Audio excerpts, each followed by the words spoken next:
बिस्मिल्लाहिर्रहमानिर्रहीम। ख़वातीन व हज़रात, मैं हूँ ख्वाजा मज़हर सिद्दीकी। आज हम ऑनलाइन बिज़नेस, ऑनलाइन ट्रेडिंग और आज जब हर तरफ हर चीज़ ऑनलाइन हो गई है, इस हवाले से हम गुफ्तगू करेंगे। आज के पॉडकास्ट के हमारे मेहमान हैं मारूफ माहिर तालीम और माहिर इक़्तिसादियात, माहिर मईशत, हमारे दोस्त मोहम्मद यूसुफ साहब। अस्सलाम वालेकुम सर। जी, वालेकुम सलाम मौजूद सिद्दीकी सर, साहब। मैं आपसे पहला सवाल ये करना चाहता हूँ कि आज हर चीज़ ऑनलाइन हो गई है। जी, बिल्कुल। दुनिया सिमट के एक गांव बन चुकी थी, ठीक है। विलेज बन चुकी थी, हुँ, हुँ। अब तो बल्कि हंट बन चुकी है। हुँ, तो हमें अपने लिए खाने पीने की कोई चीज़ चाहिए, पहनने की कोई चीज़ चाहिए, घर की आसाइश की कोई चीज़ चाहिए, हमें दवा चाहिए, हर चीज़ ऑनलाइन पे आ गई है। जी, बिल्कुल। हम नेट के ज़रिए से कनेक्ट होते हैं और फिर हम ऑर्डर करते हैं, चीज़ हमारे घर तक पहुंच जाती है। इस ऑनलाइन निज़ाम में जो तिजारत हो रही है, बिज़नेस हो रहा है, उसको आप किस निगाह से देखते हैं? देखें, जो ऑनलाइन ट्रेडिंग है या ऑनलाइन बिज़नेस जो आजकल मार्केट में हो रहा है, हम इसको 2 एस्पेक्ट में इस पर डिस्कशन करते हैं। पहले इस पर बात बनती है कि जो बिज़नेस करने वाला है बिज़नेसमैन उसके पॉइंट ऑफ व्यू से, और दूसरी डिस्कशन बनती है कस्टमर पॉइंट ऑफ व्यू से। तो अगर हम एक बिज़नेसमैन के पॉइंट ऑफ व्यू से देखें, तो बिज़नेसमैन एक ताजिर है, उसके ऊपर कॉर्पोरेट एथिक्स भी इम्प्लीमेंट होते हैं, और वो दूसरी तरफ जो कस्टमर है वो बायर है, उसके ऊपर अपने एथिक्स, बायर के एथिक्स अप्लाई होते हैं। तो अगर हम पहले बात करें जो बिज़नेसमैन के एथिक्स हैं, जो कॉर्पोरेट के एथिक्स हैं, उस पर ये डिस्कशन बनती है कि बिज़नेसमैन को चाहिए कि फेयर डील करे अपने कस्टमर के साथ। यानी जो प्रोडक्ट वो ऑनलाइन में डिस्प्ले कर रहा है, वही प्रोडक्ट उसको डिलीवर करे। जिन टर्म्स एंड कंडीशन के साथ वो प्रोडक्ट उसको दिखा रहा है अपने कस्टमर को, उसी टर्म्स एंड कंडीशन के साथ उसको डिलीवर करे। या जिन प्राइसेज़ पर वो दिखा रहा है, उसी प्राइसेज़ पर क्या करे, इसको ऑफ़र करे।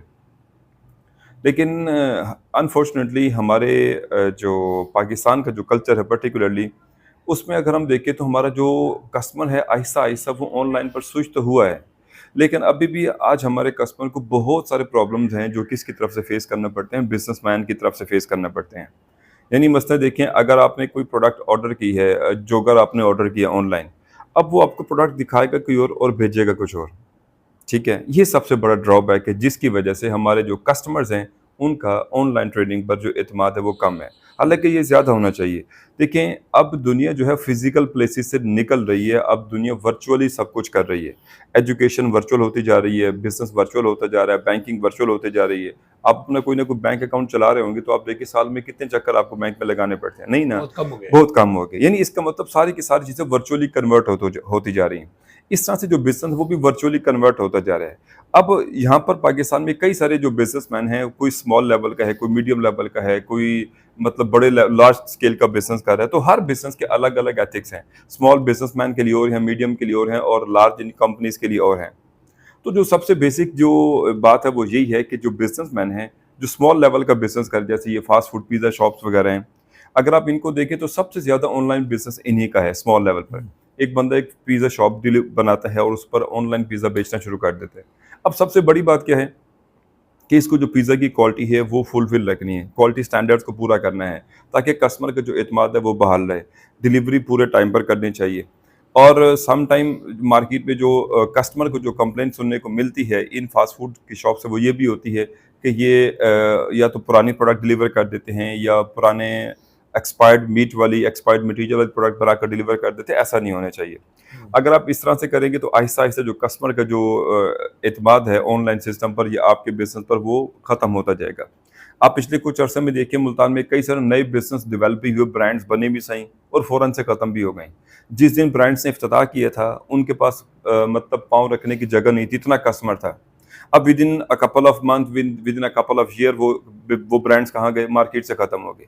उसके ख़त्म होने की जहाँ दीगर वजूहत होंगी, वहाँ सबसे बड़ी वजह क्या होगी कि उन्होंने अपने कस्टमर के जो एक्सपेक्टेशन है उसको मीट नहीं किया होगा। वो किस फॉर्म में? वो इसी फॉर्म में कि प्रोडक्ट दिखाई कुछ और होगी, ली कुछ और होगी। तो ये मसले मसाइल हैं जो फेस करना पड़ते हैं पर्टिकुलरली ऑनलाइन बिज़नेस के लिए। अच्छा यूसुफ साहब, मैंने अपने लिए ग्रे कलर का सूट मंगवाया ऑनलाइन कमालिया से। ठीक है। तो जब मेरे पास है तो ब्लैक कलर था। हुँ, तो मुझे बहुत दुख हुआ कि मैंने तो ग्रे कलर का पसंद किया है और मुझे आ गया ब्लैक कलर। हुँ, इसी तरह मेरे एक दोस्त है, उन्होंने शर्ट और पैंट पसंद की, और जो कलर कहा मस्टर्ड कलर, तो वो उनको ऑफ वाइट कलर आ गया। तो क्या कोई जब ऑनलाइन कारोबार करते हैं तो उसकी कोई कॉर्पोरेट एथिक्स होती हैं?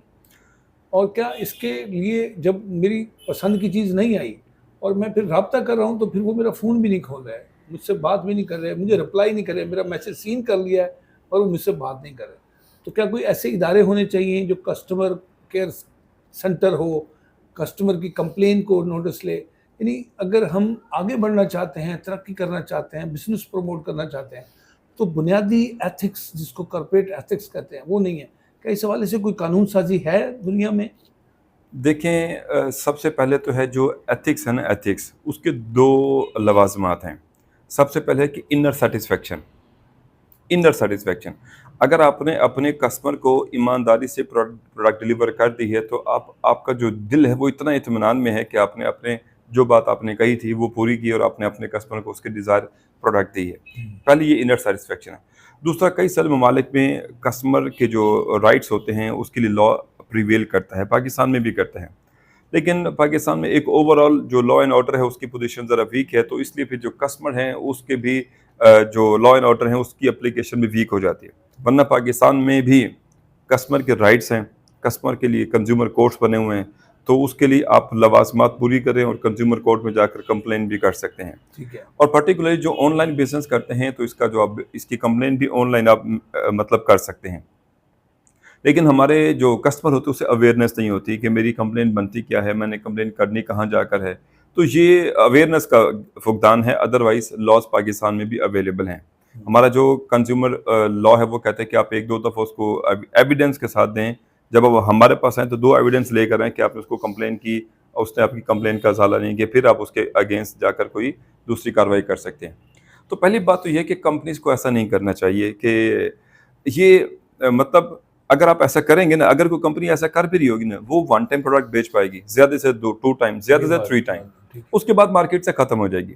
देखें, जो जो एथिक्स है ना, सच्चाई है ना, सच्चाई, ये एक पैरामीटर है, एक पैरामीटर है कि जो कंपनी सच बोलकर अपने प्रोडक्ट बेच रही होगी ना, वो कंपनी ग्रो करेगी।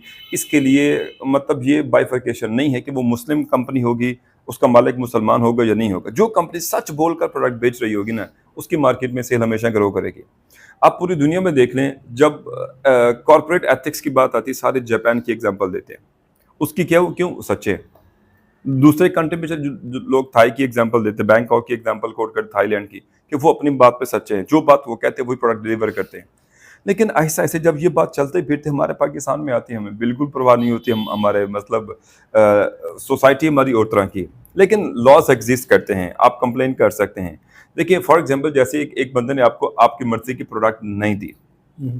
ठीक है, तो आपने जैसे इस फोरम पे बैठकर बात की, वैसे आपने कई सारे फोरम पर डिस्कशन की होगी। तो इसका मतलब अगर वो आपको अपनी प्रोडक्ट सही देता तो आप बैठ कर उसकी मार्केटिंग कर रहे होते। बिल्कुल ठीक। और ये ऐसी मार्केटिंग थी जिसको उसने कॉस्ट भी बियर नहीं की, वरना मार्केटिंग के लिए हैवी कॉस्ट बियर करना पड़ती है। उसने फ्री ऑफ कॉस्ट अपनी मार्केटिंग करवाई अपने कस्टमर के थ्रू। लेकिन उसने एक प्रोडक्ट जब डिलीवर कर दी ना, अब अगर वो पैसे देकर भी मार्केटिंग करेगा तो आप उसके अगेंस्ट जा रहे होंगे। कई दफ़ा आप क्या करें, कमेंट्स अगेंस्ट कर देंगे। और कई सारी कंपनीज क्या करती है, कमेंट्स वाला पोर्शन ही ऑफ करके अपनी वो पोस्ट लगा रही होती है। तो जब कमेंट्स वाला पोर्शन ऑफ है, इसका मतलब इस कंपनी की रिप्यूट अच्छी नहीं है। लिहाजा कंपनीज को चाहिए कि जब आपने प्रोडक्ट देनी है तो आप बस ब्लैक नहीं है तो आप रिफ्यूज कर दें, एक्सक्यूज कर दें कि we don't have black product right now, हम आपको बाद में दे देंगे। इसमें क्या मसला परेशानी है? लेकिन क्या है कि वो ज़रा हमारे सोसाइटी, हमारे रिवाज में ये चीज़ आम हो चुकी हुई है कि नहीं जी, हमने मैनिपुलेट करना है अपने कस्टमर को, तो ये वाली बात सही नहीं होती। अच्छा यूसुफ साहब, एक सवाल और भी ज़हन में उठता है कि अब जब दुनिया ऑनलाइन फैसिलिटीज़ दे रही है, यानी ऑनलाइन सहूलियात दे रही है, बच्चे ऑनलाइन कुरान पढ़ रहे हैं, ऑनलाइन ट्यूशन पढ़ रहे हैं, ऑनलाइन स्कूल कॉलेज यूनिवर्सिटी के लेक्चर्स ले रहे हैं, जी जी, यानी वो वर्चुअल जो आपने कहा ठीक चीज़ें है। सिमट रही हैं, इकट्ठी हो रही हैं। ऐसे में क्या देखते हैं कि पाकिस्तान में ऑनलाइन का जो निज़ाम है, कारोबार हो, तालीम हो, बैंक्स हों, ये क्या बेहतरी की जानिब जाएगा या तनज़्ज़ुली की तरफ जाएगा? देखें, ये जो एथिक्स होते हैं, कॉर्पोरेट एथिक्स, ये एक छन्नी की तरह होते हैं जो कंपनी को क्या करते हैं, वो स्क्रूटनी करके रख देते हैं कि कौन सी कंपनी ऐसी, फिल्टर करके रख देते हैं कि कौन सी कंपनी सर्वाइव कर पाएगी और कौन सी कंपनी सर्वाइव नहीं कर पाएगी। अगर एक कंपनी, आप देखें ना, आहिस्ता आहिस्ता अवेयरनेस आती जा रही है, ऑनलाइन बिजनेस ग्रो करेगा, बैकवर्ड नहीं जाएगा, हाँ, ये मेरा ग्रो सवाल है, करेगा, ग्रो करेगा। ऑनलाइन बिजनेस ग्रो करेगा। और मैं आपको एक और प्रोडिक्शन दे देता हूँ, right now we are in 2024, आने वाले 10 सालों में जो आपकी बैंकिंग है, बैंकिंग ये भी ब्रांच लेस बैंकिंग में कन्वर्ट हो जाएगी। 8-10 सालों के बाद आपको एक बैंक की फ्यू ब्रांचेस नजर आएंगी, कम चंद एक ब्रांचेस नजर आएंगी, बाकी सारा काम ऑनलाइन शिफ्ट हो जाएगा। तो हम 10 साल के बाद जाहिर बात है सारा कुछ ऑनलाइन शिफ्ट हो चुका होगा, बाइंग, सेलिंग, ग्रोसरी, परचेज, ये सारी चीजें एक कार्ड के ऊपर सिमट कर आ जाएंगी। वो आपका डेबिट कार्ड है, वो आपका क्रेडिट कार्ड है, इसके ऊपर सारी ट्रांजेक्शन होना शुरू हो जाएगी। अच्छा, इवन कई सारे मुल्कों में अभी ये एक्सट्रीम पर पहुंच चुका, अभी हम थोड़ा सा पीछे हैं इस मामले में। अच्छा, तो जहां तक बात है ये बिजनेस ग्रो करेगा ऑनलाइन, लेकिन होगा फिल्टर, एक फिल्टर लग जाएगा कि जो स्टैंडर्ड मीट कर रहा होगा वो प्रीवेल करेगा, जो स्टैंडर्ड मीट नहीं कर रहा होगा उसको फिल्टर उठाकर बैकवर्ड कर देगा। सो सिंपल सी बात है। लेकिन जो आपका सवाल था कि क्या ये बिजनेस ग्रो करेगा, हाँ ये बिजनेस ग्रो करेगा, लेकिन उसके लिए है क्या, जो कस्टमर, जो बंदा अपनी डिजायर्ड कस्टमर की सेटिस्फेक्शन को मीट कर पाएगा वो सर्वाइव करेगा, अदरवाइज सर्वाइवल खत्म हो जाएगी। अच्छा, हमारे यहाँ 62% नौजवान हैं पाकिस्तान की, जो 28-30 करोड़ आबादी है, और वो बेरोजगार हैं। वो कुछ स्किल ऑनलाइन सीखना चाहते हैं, जी। कारोबार ऑनलाइन करना चाहते हैं, पैसे भी नहीं है, पॉकेट खाली है, बजट नहीं है, तो वो ऑनलाइन क्या सीखें सर? कोई ऐसा मशवरा दें कि हमारे सुनने वालों को बहुत फ़ायदा हो। वो ताजिर बनना चाहते हैं, तिजारत करना चाहते हैं, सेलिंग करना चाहते हैं, महारत नहीं है कि वो कैसे करें, ऑनलाइन कैसे करें। तो वो अगर करना चाहते तो तरबियत कहाँ से लें ऑनलाइन कारोबार करने की, ठीक है। प्रोडक्ट कहाँ से लें, और फिर उसको सेल कैसे करें और घर बैठे वो बाइज्जत रोज़ी कमा सकें। कोई ऐसा मशवरा दें सर। अच्छा, देखिए, जहाँ तक बात है ना ऑनलाइन की, ये जो ऑनलाइन बिजनेस होता है ना, ये आपकी सेल्फ कमिटमेंट के साथ होता है। हाँ, सबसे आप कितना अहम चीज़। अपने साथ कमिटेड है। हाँ, अगर आप अपने साथ कमिटेड है ना, तो चंद पैसों से ये चीज़ें सेट हो सकती हैं, फ्यू थाउजेंड से। आप अपने मोबाइल में यूट्यूब पैकेज चलाएं, यूट्यूब आपको एक एक चीज़ सिखाती है, लेकिन सबसे पहली बात की सेल्फ कमिटमेंट। आपने लेट्स से आप कोई ऑनलाइन बिजनेस, आपको थोड़ा सा काम आता है, अब बाकी ऑनलाइन सीखना चाहते सर हैं। हम कोर्स करना चाहते हैं, जैसे वीडियो एडिटिंग है, ग्राफिक डिज़ाइनिंग है, फिर हम अपनी चीज़ें बनाकर तख्लीक करके सेल करना चाहते हैं, तो ये कहाँ से सीखें? कनेक्शन है, डाटा है हमारे पास मोबाइल, कैसे सीखें सर? देखिए, आप यूट्यूब खोलें, आप अपना कीवर्ड लिखें जो आप सीखना चाहते हैं, उसकी हज़ारों वीडियोस आपको मिल जाती हैं। अच्छा, हर चीज़ की वीडियो। आप ये फ्लावर बनाने की वीडियो सीखें, वो आपको सिखाएगा। आप जो प्लास्टिक की खाली बोतल, पेट बोटल्स होती हैं, उसके आइडियाज़ ढूंढें, वो आपको सिखाएगा कि आप इसको कैसे यूज़फुल ला, यानी आप अपना मुंह से लफ्ज़ टाइप करें तो सही निकाल कर लफ्ज़, वो आपको हर चीज़ का ट्यूटर दिखा कर देगा। लेकिन अब करना क्या, सीखना हमने है। Self commitment. Yes, self commitment. अब मसला क्या है, अब मैंने यहाँ से एक पहले वीडियो चलाई, वो उसकी कुछ बातें मुझे पसंद आई थी, मेरे साथ में व्हाट्सएप बज पड़ा। अब मैंने क्या किया, वीडियो स्टॉप कर दी, अपने व्हाट्सएप देखना शुरू कर दी। अब फिर मेरी अटेंशन कहाँ है, मेरे व्हाट्सएप की तरफ है, मेरी लर्निंग खत्म हो गई। सेल्फ कमिटमेंट पहले है। और मैं ऐसे कई सारे नौजवानों को जानता हूँ जिन्होंने जीरो से अपनी चीज़ें स्टार्ट की हैं, इवन जीरो से स्टार्ट की हैं। जो उन्होंने पहला पैकेज था वो भी किसी दोस्त से लगवाया था, अच्छा, पहला पैकेज यूट्यूब का किसी फ्रेंड से लगवाया था, और आज माशाल्लाह वो लाखों में खेलते हैं। मैं टैक्स प्रैक्टिशनर हूँ, मैं टैक्स रिटर्न डील करता हूँ। मेरे कई सारे क्लाइंट्स ऐसे हैं जिन्होंने जीरो से बिजनेस स्टार्ट किया हुआ है और आगे कहाँ से कहाँ तक पहुंचे हुए हैं। लिहाजा वो सेल्फ कमिटमेंट थी। अब वो बाकियों के लिए रोल मॉडल हैं। लेकिन मसला क्या है कि an apple a day keeps the doctor away. अब मसला ये कि एक सेब रोज खाना पड़ेगा। हम क्या करते हैं, एक दिन 4 सेब खा लेंगे, फिर 6 दिन का गैप आ जाएगा, फिर जाकर कभी खाएंगे कभी नहीं खाएंगे। नहीं, मूड हुआ तो कर लिया। Consistency, consistency. आपने एक एप्पल रोज खाने। मसला यही है कि हमारे यहाँ जो कंसिस्टेंसी है ना, ये इनकंसिस्टेंट है। अब हम देखें ना, एक्सरसाइज करनी है ना, अब मैं एक दिन 10 किलोमीटर एक्सरसाइज कर लूंगा, अगले दिन करूंगा ही नहीं, सो रहा हूँ जी, थक गया हूँ मैं। ये हमारी जो यूथ है ना, जो नौजवान है, यंगस्टर्स हैं, उनमें सबसे बड़ा फुकदान यही चीज़ है। खुदारा आप अपना एक विजन सेट करें और उस विजन को चलने के लिए अपने स्टेप बनाना। अब देखिए, आपने ये बड़ी एक मजेदार सी चार्ट बना के रखा है, आपने ये अपने देखे ना इर्तिका का लोगो देखिए, स्टेप बाय स्टेप चीज़ें ऊपर जा रही है। तो मसला ये कि हमारा जो प्रॉब्लम है ना, वो यही है कि we are not self committed as well. अच्छा दूसरा, फिर हमारे अंदर पेशेंस, सब्र भी नहीं है। हम कहते हैं मैंने पहले वीडियो सीख ली है ना, पहली वीडियो देख ली है ना, अब मुझे सब कुछ आ जाना चाहिए ना भाई। स्किल स्किल पहली वीडियो से नहीं आती। जीने हैं जी। Exactly exactly, these are steps.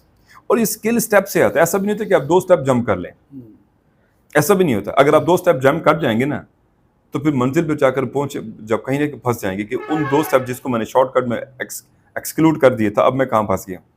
जैसा हर स्टेप को सीख कर जाएं, हर स्टेप को सीख कर जाएं। मेरा जो एरिया है वो अकाउंटिंग फाइनेंस का है, मतलब मैं इस चीज़ को अगर डील करूं तो हमारे यहाँ अकाउंटिंग के कुछ ऑनलाइन सॉफ्टवेयर्स होते हैं, बुक कीपिंग के सॉफ्टवेयर होते हैं, कुछ होता है, जेरोक्स होता है, ओडो एक नया सॉफ्टवेयर आया हुआ है, कई सारे और भी सॉफ्टवेयर मार्केट में अवेलेबल हैं। अब आप हर सॉफ्टवेयर को यूट्यूब पे सर्च करें ना, बहुत अच्छे अच्छे एक्सट्रीम ट्यूटोरियल आपके पास अवेलेबल हैं कि अगर आप कहीं पैसे भर के भी वो सीखना चाहें ना तो सीख सकते हैं, लेकिन वहाँ पर आपके पास फ्री अवेलेबल है। लेकिन मसला है कि अब सीखे कौन, कमिटमेंट कौन करे, बैठे कौन। हमारे यहाँ ये प्रॉब्लम है। अब क्योंकि आप सीखेंगे, बैठेंगे और फिर आप ग्लोबल मार्केट में जाकर सर्च कर सकते हैं। लेकिन अगर लेट्स से अगर आपको क्विक बुक आता है, एक अकाउंटिंग सॉफ्टवेयर, अगर आपको क्विक बुक की सर्विस आती है, तो पाकिस्तान में एक कमरे में बैठकर आप ग्लोबली सर्व कर सकते हैं। सो जैसे जैसे आपकी रेटिंग बढ़ती जाएगी वैसे वैसे आपकी प्राइस भी बढ़ती जाएगी और आपका क्लाइंट भी बढ़ता जाएगा। और एक टाइम ऐसा आएगा कि आपको दूसरा बंदा असिस्टेंट रख के काम करवाना पड़ेगा, जैसे हम करवाते हैं। ठीक है, जब मैंने पहला क्लाइंट ढूंढा था मुझे समझ नहीं आती थी कि मैं क्लाइंट कहाँ, अब मैं क्विक बुक सीख के बैठा, मुझे क्लाइंट नहीं मिल रहा। मैं कहता हूँ नहीं जी मुझे फॉरेन क्लाइंट मिल, नहीं, थोड़ा सब्र, थोड़ा पेशेंस, थोड़ा लिंक यूज करना पड़ते हैं। अपनी जो क्या कहते हैं, अपने जो प्रोफाइल होता है उसको बहुत अच्छा बनाकर प्रेजेंट करना पड़ता है। आप एक अच्छा लिंक यूज करें, लिंक्डइन को यूज करें जहां से आपको कस्टमर क्लाइंट मिलता है। फेसबुक में और लिंक्डइन में बड़ा फर्क है। लिंक्डइन एक प्रोफेशनल सोशल मीडिया की प्लेटफॉर्म है, तो वहां से जाकर आपको एक अच्छा कस्टमर मिल सकता है। अच्छा, जब आपको कस्टमर मिल जाए फिर आपने भी वही काम करना है कि एथिक्स फॉलो करने हैं, जो बात आप कमिट कर रहे हैं उसको फॉलो करें। पाकिस्तान में जो बहुत बड़ा प्रॉब्लम है वो ये है कि हमें काम नहीं है तो हम काम पकड़ लेते हैं, अब ड्यू टाइम पर कंप्लीट नहीं कर पाते। अब उसमें जो प्रॉब्लम आता है वो मेरे नाम के साथ, जहां पर मुझे मेरी रेटिंग कम करता है सो करता है, वो मेरे कंट्री को भी साथ मेंशन करता है कि पाकिस्तानी बंदा टाइम पर कमिटमेंट नहीं कर रहा है। तो लिहाजा ये इश्यूज हैं। अगर हमारा नौजवान कमिटेड है, डेडिकेटेड है, अपने साथ, किसी और के साथ नहीं, अपने साथ कमिटेड है, यूट्यूब से सीखे, सीख सकते हैं और सीख कर आगे बढ़ सकता है। आप देखिए हर अपने मुंह से, मतलब आप अपनी मर्जी के जो लफ्ज है वो टाइप तो करें ना, हाँ, वो आपको दिखाएगा ट्यूटोरियल। अच्छा यूसुफ साहब, आपसे आज का इस नशिस्त का, इस पॉडकास्ट का आखिरी सवाल ये है कि आप क्या समझते हैं कि हमारा जो नौजवान है वो सीखने में सुस्त है, कमज़ोर है, कम इरादा, कम हिम्मत है, ये इसमें उसका अपना कसूर है या उसे कोई ऐसे रहनुमा, ऐसे लीडर, ऐसे उस्ताद, ऐसे वालिदैन नहीं मिले जो उसको ग्रो अप होने के लिए मोटिवेट करें, उसको हिम्मत दिलाएं, कोशिश पर आमादा करें, उसको अपने लफ्ज़ों से, अपने अमल से एक्टिव रखें? ये किसका कसूर है? नौजवान का अपना कसूर है, सुस्तुल वजूद होना, कम हिम्मत होना, या टीचर्स का कम होना, लीडर्स का कम होना है? देखिए ये दोनों कसूरवार हैं। कुछ हद तक जो यंगस्टर है वो कसूरवार है, और रेस्ट ऑफ द थिंग जो है ना वो मोटिवेशन पर, मेंटोर पर डिपेंड करती है। देखिए आपके इर्तिकाब में कई सारे ऐसे लोग भी आए होंगे जिनको डे फर्स्ट में कुछ भी नहीं आता होगा, लेकिन आपने अपनी सेल्फ स्किल्स, एक्सपर्टीज यूज करके आप एक अच्छा मुकर्रर, एक अच्छा स्पीकर बनाकर प्रोड्यूस कर दिया। डे फर्स्ट में कुछ भी नहीं था, चप्पल उल्टी पहन के आए होंगे, ये चप्पल पहनने का स्टाइल नहीं पता होगा, वो शर्ट टाई का कॉम्बिनेशन नहीं पता होगा, लेकिन आज आपने उनको क्या कर दी, एक बहुत अच्छा स्पीकर प्रोड्यूस करके दे दिया और मार्केट में वो सर्व कर रहे हैं। तो अगर एक अच्छा मेंटोर मिल जाए ना, अच्छा मेंटोर मिल जाए, वो क्या करता है, एक मतलब आम से बंदे को भी ना, एक आम से पर्सन को भी निखार के रख देते हैं। तो मेंटोरशिप की कमी है। अब मसला ये है कि फिर उस्ताद और शागिर्द, पीर और मुरीद का रिलेशन भी कायम रहना चाहिए। एक अच्छा मेंटोर तो मिल जाता है, बच्चे फॉलो नहीं करते, बच्चे वो मतलब छोड़ के चले जाते हैं, लिहाजा थोड़ा थोड़ा ऐसा ऐसा कनेक्शन रहना चाहिए, जुड़ा रहना चाहिए, तो फिर ये चीज़ें हो जाती हैं। लेकिन मेंटोरशिप होना चाहिए, मेंटोरशिप ज़रूरी है, मेंटोरशिप के बगैर कुछ भी नहीं है। अच्छा, इसमें यूसुफ साहब असातिज़ा तो ये कहते हैं कि हम तो सिखाने के लिए तैयार हैं, कोई सीखने वाला ही नहीं है। अच्छा देखिए, मैं खुद एक टीचर भी हूँ, तो मैं समझता हूँ कि जहाँ पर हमारे अब जो हम टीचर हैं ना, हम भी अपने आप को ना टाइम टू टाइम अपडेट करना चाहिए। अब लेट से हम अगर 21st सेंचुरी के बच्चे को पढ़ा रहे हैं, 21वीं सदी के बच्चे को पढ़ा रहे हैं, जिसने अगले 20-30 साल ज़िंदगी गुजारनी है। मैंने 20वीं सदी का सिलेबस पढ़ा हुआ है, मैं पढ़ा 21वीं सदी के बच्चे को रहा हूँ, और उसने आगे सर्व कब करना है, आने वाले 20 साल में सर्व करना है। अब मुझे बताइए, क्या मैंने अपने आप को अपडेट किया? नहीं किया। लिहाजा पहले अगर मैं मेंटोर हूँ ना, मैं कहता हूँ मुझे फॉलो होना चाहिए ना, तो मुझे अपने आप को भी अपडेट करना चाहिए। यानी अगर मैं चाहता हूँ कि मेरा बच्चा टेक्नोलॉजी की तरफ जाकर फ्यूचर में प्रिवेल करे, तो मुझे खुद भी थोड़ा अपने आप को थोड़ा बहुत टेक्नोलॉजी के साथ अपडेट करना चाहिए। वक्त के जो तकाजे हैं, एग्जैक्टली, जो नए देखें रुझानात हैं, नए एग्जैक्टली चैलेंजेस हैं, हजरत उससे उस्ताद को भी हम आंग होना चाहिए। हाँ, हजरत अली अलैहिस्सलाम ने फरमाया था कि अपनी औलाद की तरबियत अपने हिसाब से ना करो, जदीद तकाज़ों के मुताबिक करो, क्योंकि उन्होंने उस जमाने को जाकर सर्व करना है जिसको तुमने अभी देखा ही नहीं है। देखा नहीं, ठीक है ना, उसका तुम इल्म नहीं रखते। नहीं लगते। अब हम क्या करते हैं, हम कहते हैं नहीं जी, लेट्स से जी अगर हमने थर्स्टी ग्रो पढ़ा था तो हमारा बच्चा भी थर्स्टी ग्रो पढ़े। नहीं, अब हमारा जो तालीमी जो सिस्टम है उसको भी रिफॉर्म होना चाहिए। हाँ। आने वाले आप देखें ना, जो चीज़ आगे पूछनी है उसको पूछना। अब आप भी आज भी गालिब पढ़ा रहे हैं, ठीक है पढ़ाएं, हम उसके उसके एंटी नहीं हैं कि आप गालिब ना पढ़ाएं। उसने भी अशार में कंट्रीब्यूट किया, अशार भी एक एथिक्स होते हैं, लिटरेरी अदब का एक तस्करा है। साथ साथ बच्चे को वो चीज़ पढ़ाएं जो बच्चे को ज़रूरत में है। जदीद साइंस, जदीद जदीद टेक्नोलॉजीज, आर्टिफिशियल हाँ, इंटेलिजेंस, मेरा मुंह में ये लफ्ज़ है ChatGPT। एग्जैक्टली। अब देखिए ना, अब टेक्नोलॉजी भी एक स्टेप आगे चली गई ना, हाँ। एक स्टेप नहीं कई स्टेप आगे चली गई। हाँ, और टेक्नोलॉजी में इतना इतना क्विक चेंजेस आ रही हैं, Advancement इतना आ गई है। एडवांसमेंट्स आ रही हैं। सुबह टेक्नोलॉजी हो रहा है, रात को हो रहा है, अगले दिन हो रहा है, अगले दिन हो रहा है। तो अगर आप अपने आप को अपडेट नहीं करेंगे तो ये समंदर की लहरें आपको उठाकर पीछे फेंक देंगी। सर्वाइव वही करेगा जिसको मार्केट के दास्तां तक ना होगी दास्तां। एग्जैक्टली ये कुछ। ख़वातीन हज़रात, ये थे मोहम्मद यूसुफ साहब, जो मुझे भी मोटिवेट कर रहे थे, आप सबको भी मोटिवेट कर रहे थे। और जो देख रहे हैं इस प्रोग्राम को या जिन्होंने मुलाहिज़ा फरमाया, वो सब इन बातों से बहुत कुछ सीखेंगे। अगली एपिसोड के साथ एक नए मेहमान के साथ दोबारा आपकी खिदमत में हाजिर होंगे। तब तक के लिए इजाज़त दीजिए। अस्सलाम वालेकुम।